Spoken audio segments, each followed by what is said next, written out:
أعوذ بالله من الشيطان الرجيم. بسم الله الرحمن الرحيم. الحمد لله، الصلاة والسلام على رسول الله وعلى آله وأصحابه، ثم أما بعد. السلام عليكم ورحمة الله وبركاته. برادران و خواهران و بینندگان و شنوندگان محترم، الحمدلله که ما و شما از کتاب بناء الاطفال مختصر بناء الافعال، از این کتاب صرفی، از این کتابچه 22 باب صرفی، ما و شما 11 باب را گرفتیم و حالا باشد باب 12 را به سمع شما خواهیم رسانید. صاحب کتاب در صحیفه 10 چنین میفرماید، هر کسی که این کتاب را دارد در صحیفه 10 میگوید که الباب الثانی عشره، یعنی که باب 12. پس اینجا بنده این را نوشته کردم که الباب الثانی عشره، باب 12 از 22 باب صرفی. لیکن این باب 12 این از بابهای ثلاثی مزید هستند، زیرا که ما و شما گفتیم که 22 باب صرفی به 4 قسم تقسیم می شود. 6 باب اولش بابهای ثلاثی مجرد هستند و بعد از باب 7 ثلاثی مزید شروع می شود و حالا این باب 12 باب 6 ثلاثی مزید است. باب 6 از بابهای ثلاثی مزید. مختصرا بابها را یک بار به یاد می آریم که باب 1 نصر ینصره است، ثلاثی مجرد. باب 2 ضرب یضرب است، ثلاثی مجرد. و باب 3 فتح یفتح است، ثلاثی مجرد. و باب 4 علم یعلم است، ثلاثی مجرد. و باب 5 حسن یحسن است، ثلاثی مجرد. و باب 6 حسب یحسب است، ثلاثی مجرد. پس ثلاثی مجردا به آخر رسید. قسم 2 ثلاثی مزید است. باب 7 یا باب 1 از ثلاثی مزید باب افعال هست، افعل یفعل افعالا، اکرم یکرم اکراما. و باب 2 ثلاثی مزید یا باب 8 از 22 باب صرفی باب تفعیل هست، باب فرح یفرح تفریحا. و باب 3 ثلاثی مزید و باب 9 از 22 باب صرفی این باب مفاعله هست، قاتل یقاتل مقاتلتا، قتالا و قیتالا. این 9 باب یا باب 3 از ثلاثی مزید است. و باب 4 ثلاثی مزید یا باب 10 از 22 باب صرفی این باب انفعال هست، باب انفعل ینفعل انفعالا، انکسر ینکسر انکسارا. و باب 11 درس گذشته ما و شما گرفتیم، اون باب اجتماع هست، باب افتعالش میگویند اجتمع یجتمع اجتماعا. پس این باب 5 از باب ثلاثی مزید هست و حالا باشد این باب 6 از بابهای ثلاثی مزید است که را میگن باب افعلال. افعلال بعد عین حرف یا ندارد، زیرا که یک باب دیگری داریم که به مثل همین است، فقط در مصدرش بعد عین حرف یا هست که اون باب 18 است، او را انشاءالله خواهیم گرفت. این باب 12 باب افعلال. باب چی است؟ افعلال. خب میبینیم صاحب کتاب درباره باب 12 برای ما و شما چی میگوید؟ میگوید که وزنه، یعنی ترازوی باب 12 یا باب 6 از ثلاثی مزید، افعل یفعل افعلالا. حرف لام را دقت بدید که شده دارد، یعنی که اینجا گویا 2 لام هست، افعل یفعل افعلالا. اینجا اکنون دیگر شده نیست. پس این ترازو هست. موزونه، اما هموزن این ترازو، هموزنش یعنی کلمه که مثال برای باب 12 باشد، احمر یحمر احمرارا. دقت بدید، احمر 2 تره است، یحمر 2 تره است، احمرارا اینجا در اکنون ریا شده شد که اینجا دیگر شده نیست. خب این بود وزن و این بود موزون، ترازو و آن چیزی که در ترازو کشیدیمش. اکنون صاحب کتاب چی میگوید؟ میگوید که علامته، نشانه باب 12 یا باب 6 ثلاثی مزید نشانه اش چی است؟ میگه نشانه اش همین است که ان یکون ماضیه علی 5 احرفین. میگه اگر که ماضیش اهمیت بتید شما میگه 5 تا حرف دارد. اون 5 تا حرف کدام است؟ بیایید یکمش این حرف چی است؟ حرف الف است، حرف الف همزه. و دویم حرف یکی از این لام ها، اینجا 2 تا لام است. یا لامش زیاتی است، حرف زایده است، یا لامش حرف اصلی است. پس در اینجا همچنین این الف حرف چی است؟ زایده است. و اینجا 2 تا ریکی هست، یک ریش حرف زایده است. خب اکنون چی میگوید؟ میگوید که علامته ان یکون ماضیه علی 5 احرفین. نشانش میگه همین است که ماضیش هم میگه حساب کنیم 5 تا حرف دارد. ببینید 1 تا 2 تا و 3 تا، این 2 لام قطعی چند میشود؟ 5 تا. این الف همزه 1 حرف، ها 2 حرف، میم 3 حرف، 2 تا ر قطعی چند میشود؟ 5 تا حرف. پس میگه فعل ماضیش ببینید 5 تا حرف دارد. ما دیدیم که در حقیقت 5 تا حرف داشته است. خب به زیادت الحمزه فی اوله، میگه در اولش حمزه زیادتی است، حمزه اصلی نیست، حمزه زایده است. ببینید حمزه زایده است در اولش، 1 تا حرف زیادتی. و حرف آخر من جنس لام فعل فی آخره، و حرف دیگر از جنس لام کلمه، از جنس آخرین حرف کلمه همراه کرده میشه. ببینید در اینجا حرف لام 2 تا کردیم، در اینجا آخران حرف ر کی بود، حرف را 2 تا کردیم. 1 تا حرف دیگر از جنس خودش همراه میکنیم. پس میشه 2 تا حرف چی؟ حرف زایده. دقت دادید اکنون 2 حرف چی دارد؟ این زایده دارد. ما شما گفتیم که 12 باب صرفی، 12 باب ثلاثی مزید به 3 قسم تقسیم می شود. 3 باب اولش 1 حرف زیادتی داشت، 5 باب بعد گفتیم 2 حرف زیادتی دارد. پس این همون 5 تاگه است که 2 حرف زیادتی دارد. این 1 تا و 1 لامش زیادتی است. این 1 تا حرف زیادتی و 1 را حرف زیادتی است. بعد 2 تا حرف زیادتی دارد و 3 تا حرفش حرف چی است؟ اصلی است. بیاید اکنون به اصل این برمیگردیم که این چی بود اصلش. این اصلش ببینید چطور بود؟ بود حمیره. ببینید حمیره، حمیره. حمیره را معنیش چیست؟ معنیش یعنی سرخ شد. حمیره معنیش سرخ شد. خب ما حمیره یحمر باب چند است؟ از ثلاثی مجرد است. باب چند است؟ باب 4، باب علم یعلمو، باب 4. حمیره یحمر علم یعلمو، پس باب 4 است. خب باب 4 را ما باب 12 آوردیم. برای چی آوردیم؟ صاحب کتاب میگوید. لیکن حالا طریق آوردنش را ببین. در اولش 1 حرفی چی موندیم؟ زایده موندیم. ببینید یه حرفی الف زایده موندیم و حرف ح را ساکن کردیم و میم را فتحه موندیم، ر را شده کردیم. شد چی؟ احمر. حمیره را ما احمر کردیم. برای چی کردیم؟ صاحب کتاب میگوید که و بناؤه، یعنی ساخت باب 12 یا ساخت باب 6 از ثلاثی مزید برای چی است؟ للمبالغه لازمی. میگه برای مبالغه فعل لازم است. برای مبالغه فعل لازم است. دقت بتید، برای مبالغه است. مبالغه که زیاد نشان دادن. خب یک مثال که بنده غالبا این را میارم، اما این اختراع کرده خودی بنده است، در یگان کتابا نیست. به خاطر فهمیدن این مثال را من میارم. مثلا میگویم که 50%. ببینید 50%، یا میگویم 75%،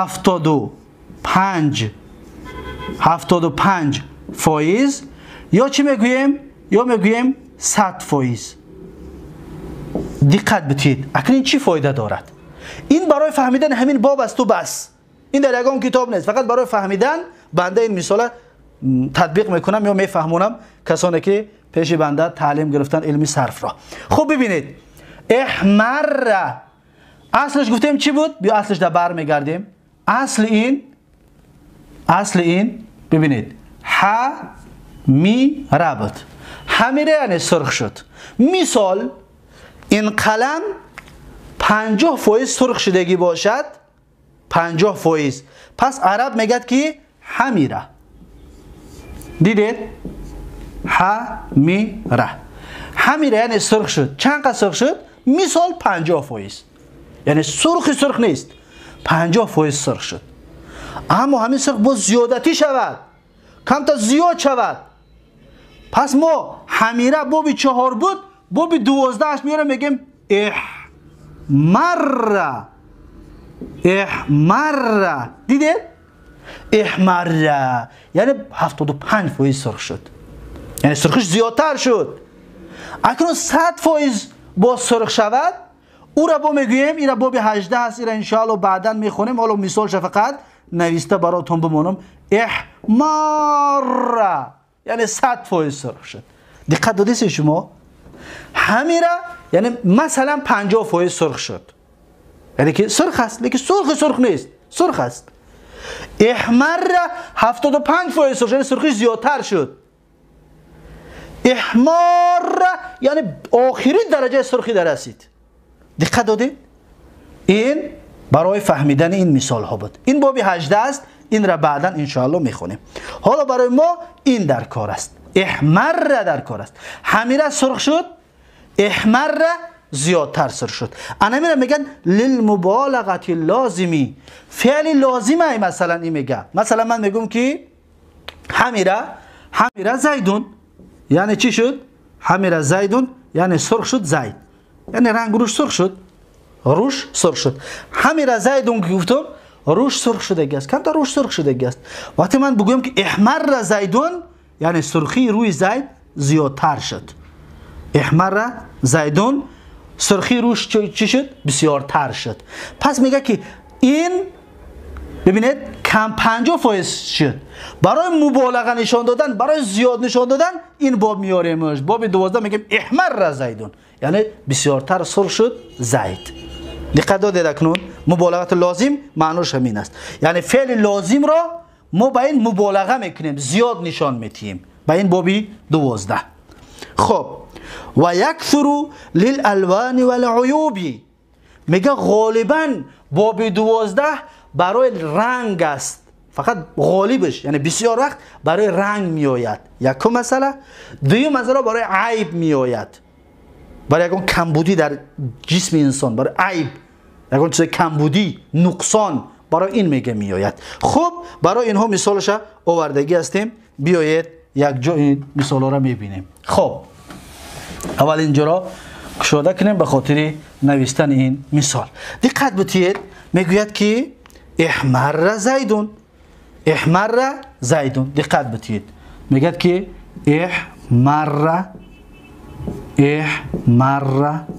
زیدون، احمر زیدون یعنی سرخ شد زید، یعنی سرخی بین است. بگیم 75%. مثلا احمر این برای رنگ است، این برای چی بود؟ لون. لون معنیش چی است؟ رنگ. با برای عیب یعنی که کمبودی، یا نقصان، عیب. برای عیب چی میگد؟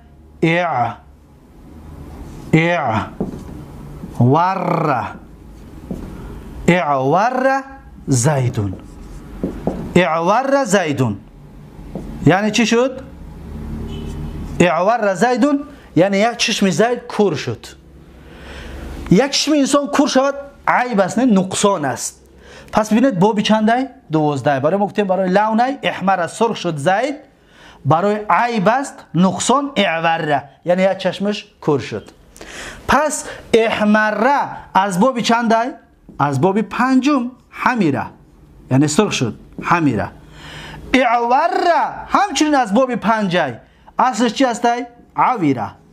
عویره معنیش چی است؟ سرخ شد.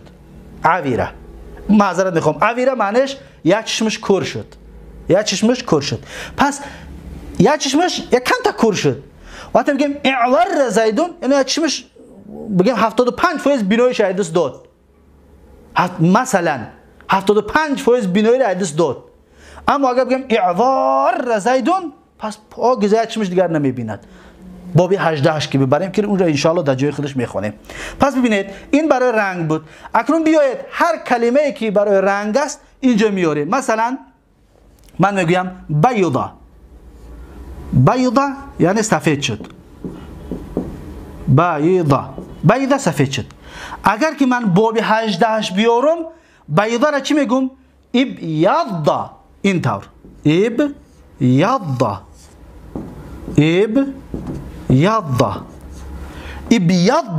ابیضا یعنی 75% سفید شد. ابیضا 75%. عویره یک مثال دیگر مثلا میارم. مثلا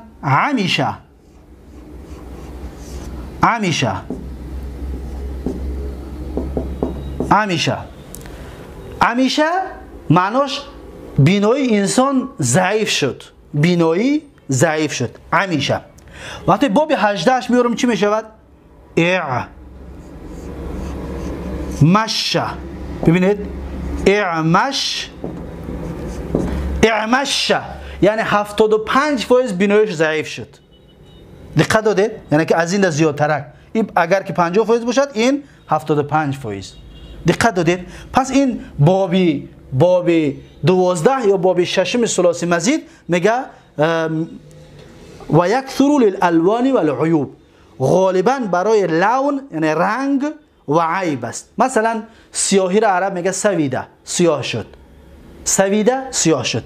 وقتی که من سویده را مثلا ببینید سویده سیاه شد. وقتی من میگم زیادتر سیاه شد میگم اسوده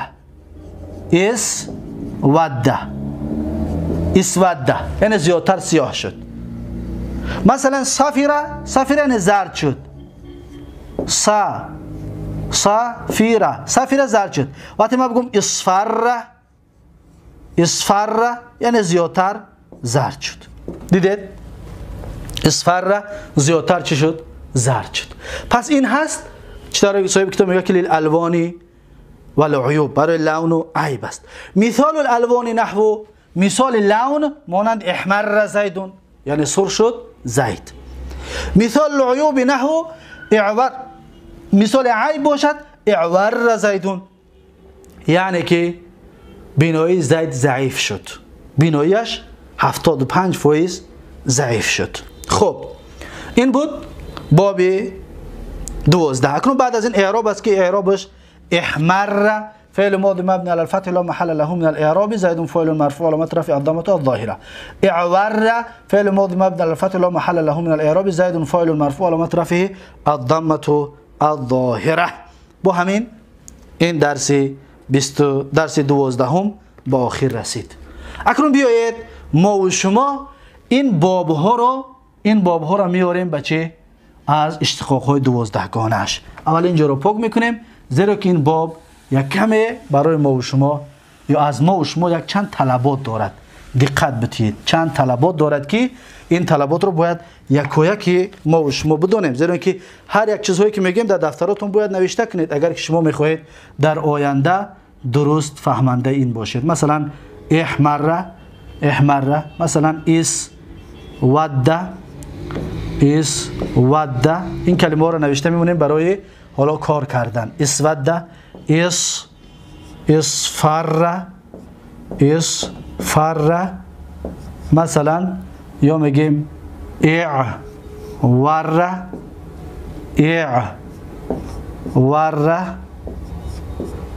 این با دو تا برای رنگ بود، اینش برای چی است؟ برای عیب.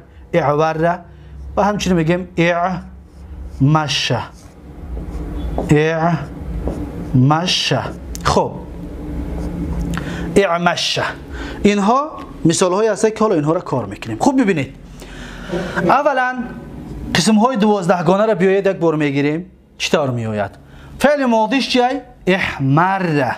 در اینجا می نویسیم فعل ماضی چیه؟ احمره.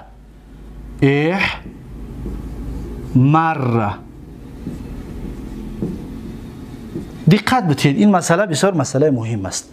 احمره. اکنون یک کس ما را بگه که احمره را 14 صیغه ش بگو، چی طور میگوییم؟ دقت بدید بسیار مسئله مهم است. احمره را 14 صیغه به این طریق می شود. احمره، احمره، احمرو، احمرت احمرتا. تا اینجا یگان کار نمیکنیم. ر شده دارد. 5 تاشا گفتیم نه. اکنون از جمع غایبات مؤنث شروع می شود که ادغام میکشویم. چی میگیم؟ میگیم که دقت بدید. ما ببینید ما ادغام کشیدیم. اینجا ادغام بود نه؟ دو تا ر بود گفتیم. اینجا گفتیم دو تا ر ای. اکنون در جمع مؤنث غایبات ششم صیغه دا میایم میکشویم. چی میگیم بعد؟ احمررنا. دیدید؟ احمررنا یعنی سرخ شدن ویها زنها. دیدید؟ احمرر ر را کشیدیم. اکنون دیگه تا آخر هم میکشویم. احمررتا احمررتا احمررتما احمررتم احمررتی احمررتما احمررتن احمررتو احمررنا. 5 تا اولش دا با شده قطعی میگیم. ای ششم شده را میکشیم دیگه تا آخر کشیده میرویم. دقت دادید؟ این نازکی را اهمیت بدید. مجهولش کردیم چیکارش میکنیم؟ میگیم احمر احمر احمر احمرو احمرت احمرتا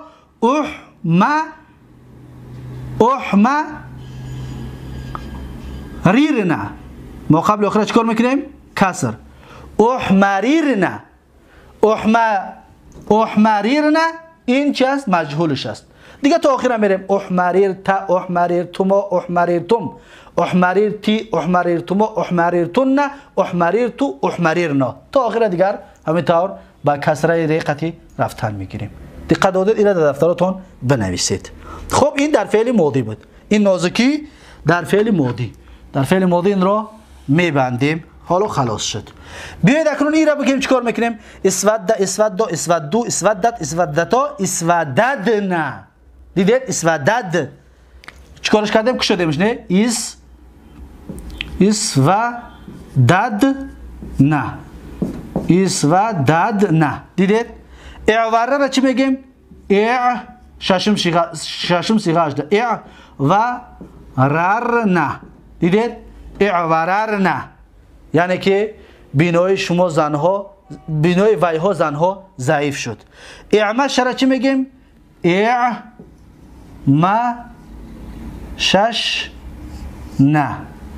اعمششنا اعمششنا اعمششنا شینا ادغام شک شدیم. اصفر همچنین اصفررنا. اهمیت دادید؟ پس این گفتن اینها را در دفتراتون یاد بگیرید. یعنی اعمش اعمش اعمشو اعمشت اعمشتا اعمششنا اعمششت اعمششتما اعمششتم اعمششتی اعمششتما اعمششتن اعمششتو اعمششنا. 14 صیغه معلومش هم چنین بگیرید. مجهولش کنید که اعمششنا اعمششنا اعمششنا. پس چی میشه؟ اعمششنا. همچنین احمرر احمریرنا احمریرنا نه احمریرنا احمریرنا. بنده پیشتر گفتم احمررنا. مجهولش گفتم این طور نوشتمش که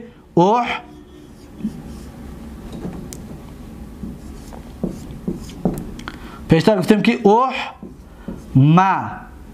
احمریرنا مجهولش است اما این غلط است. این چی میشه مجهولش؟ احمریرنا احمریرنا مجهول احمریرنا نه احمریرنا. این را دقت بدید. خب این بود فعل ماضی به همین طریق گرفتیمش. خب میگذاریم در فعل مضارع. بیایید که فعل مضارع ببینیم در مضارع چی نازکی است. در مضارع میگه که یحمرو یحمرو یحمرو. ببینید یحمرو یحمرو 14 صیغه‌اش اینطور میشه. یحمرو یحمران یحمرون تحمر تحمرانی یحمریرنا. در ششم صیغه میریم یک شویمش. چی میگیم؟ یحمریر یحمریرنا یحمریرنا. انا با هفتم صیغه با ادغام قطعی میشه. تحمر تحمرانی تحمرون تحمرین تحمرانی. 12 صیغه میریم با یک شویمش که تحمریرنا 12 صيغه با ت سر می شود. تحمررنا احمر نحمر، یعنی در فعل ماضی 5 تاش در نمیکشویم و باقی مونده یعنی 9 جدا میکشویم، 5 تا نمیکشویم. در فعل مضارع فک ادغام در چند جا است؟ در 2 جا، در ششم غایبات مؤنث ششم صیغه و در 12 صیغه مؤنث مخاطبات، در پیش زنهایی که در پیشت باشد، چطوری که شما دیدید. پس انا همین طور این را میکشید. پس باقی موندهش همین طور است. یسود یسودان یسودون، تسود تسودان یسودیدن یسودیدن، تسود تسودان تسودون تسودین تسودان تسودیدن، اسودون اسودو. یا که اعور را میگیم یعور یعوران یعورون، تعور تعوران یعوریرن، تعور تعوران تعورون تعورین تعوران تعوریرن، اعور اعور. یعنی که در 2 جا در فعل مضارع فک ادغام میکنیم. در فعل ماضی در چند جا بود؟ 14. در 9 جا. خب اسم فاعلش چی میشود؟ اسم فاعلش میشود که دقت بتید محمرون. محمرون. یا تان هست که ما میگفتیم که اسم مفعول اسم مشترک است، یا تان هست نه 4 چیز می آمد نه. اکنون اسم فاعل اسم مشترک شد در اینجا 4 تا 5 تا می آید. دقت بتید 5 چیز می آید. اون 5 چیز چی است؟ دقت بتید اون 5 چیز عبارت است، اینجا خوب کرده بنویسیم به خاطر دیدن شما. ببینید محمرون. محمرون. این محمرون اسم فاعل هست 1، اسم مفعول هست 2، اسم زمان 3، اسم مکان 4، مصدر میمی 5. این 5 چیز است. لیکن فقط میگیم که در اسم فاعل در تقدیرش فرق میکند. اگر فک ادغام کردیم دقت بتید فک ادغام میکنه میگیم چی میگیم؟ ببینید اگر که بگیم ریرون اسم فاعل است، محمررون اسم مفعول هست. دیدید همون پیچیده که پیشه که میگفتیم ما قبل آخر اگر کسر کنیم اسم فاعل است، فتح کنیم اسم مفعول است، همون گپ است. لیکن اینجا ده ما وقتی که حرکت ری را ببینید احمریرو بود، احمریرون احمریرون محمریرون بود، حرکت در از یک جنس که بود متحرک، یکمش حرکت چه گرفتیم چی میمونه؟ ساکن میمونه. ساکن که من ری را در ری ادغام کرده به این طریق شد. ری را در ری ادغام میکنیم این طریق میشود. پس محمرون 5 چیز است.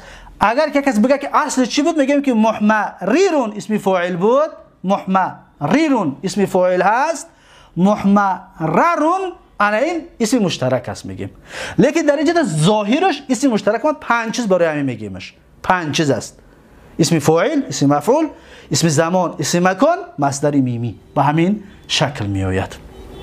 خب این بود اسم فاعل. همچنین اسم مفعولش هم به همین طریق می آید. این دیگر نوشتن شرط نیست.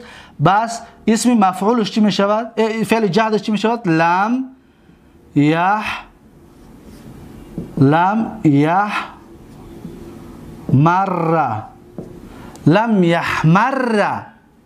یحمر آخرش فتحه می شود.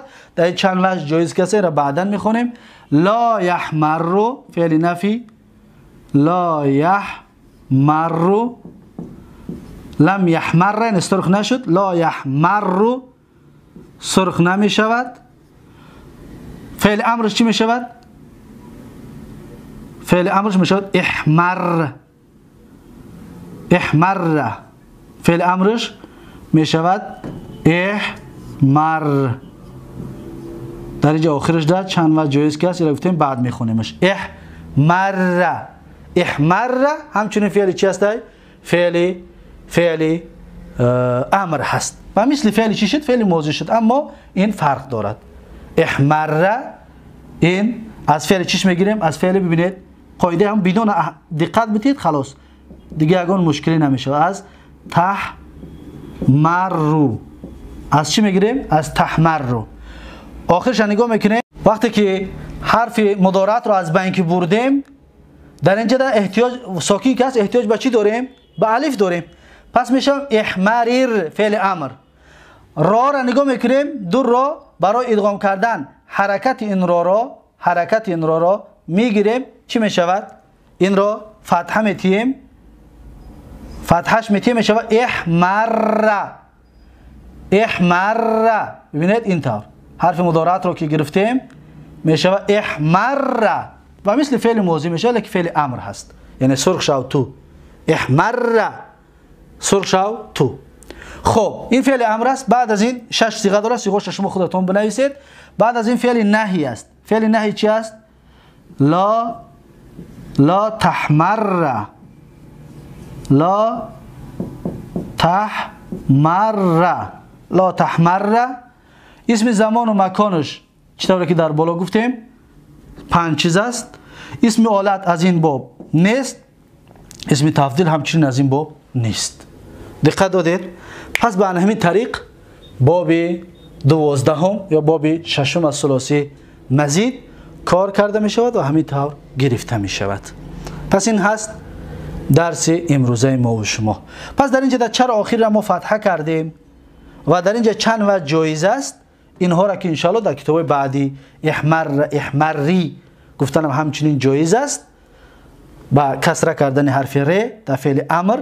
اینها را انشاءالله بعداً در کتاب‌های بعدی خواهیم خواند چرا این چیزها جایز است و با چی علت، با چی سببی، با کدام قاعده ای. خب این بود درس 12 ما و شما از 22 باب صرفی یا درس باب‌های ششم، باب ششم از ثلاثی مزید. با همین درس امروزه را به پایان میرسانم. تا درس آینده یک و یک شما رو به الله تبارک و تعالی میسپارم. هر کجایی که باشید سلامت و موفق باشید. بارک الله فیکم و جزاکم الله خیرا و السلام علیکم و رحمت الله و برکاته.